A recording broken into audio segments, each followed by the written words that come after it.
I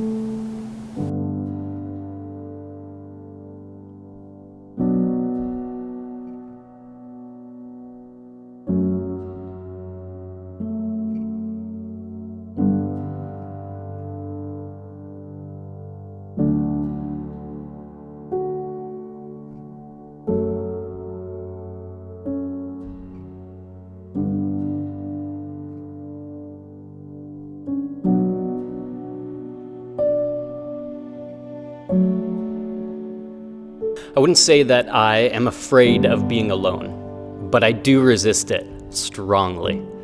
For many, this has been a year of being alone and resisting being alone. When you're alone, you're left with no other place to go than inside yourself.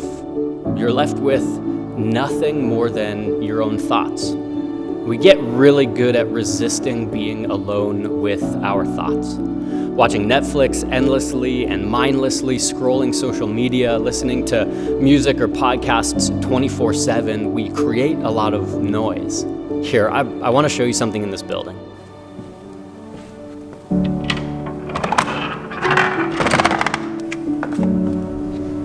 Most people don't get to see this room below the sanctuary. Most people see the clean sanctuary, the stained glass windows, ready for people. We don't necessarily like to see the mess that's right underneath our feet. But it's this room, this dirt, these stones that hold up the building. Everything we see up top sits on the reality of what's beneath. And you're the same. Sitting alone with yourself, your body, your mind, and your spirit pushes you below the surface, into the places that we don't often like to go. And so I guess what I want to encourage you with today is to not let this moment go by without taking the time to be alone, intentionally, without the noise, without distraction, and without fighting being alone. Think about what it feels like. Think about what you've missed during this season, what you're longing for, what emotions you're carrying and feel. Carl Jung, a psychologist, wrote that until you make the unconscious conscious, it will direct your life and you will call it fate. I've learned a lot from fighting the urge to resist being alone. You don't necessarily know what you're feeling until you sit with yourself.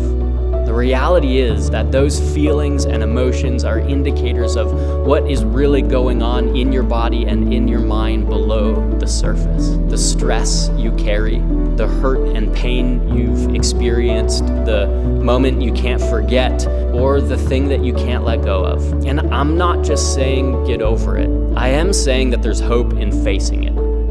A first-century follower of Jesus wrote that if one part of the body suffers, all suffer with it. If one rejoices, all rejoice with it. And it's true of your life, and it's true of your place in this life, in community. We suffer together, we rejoice together.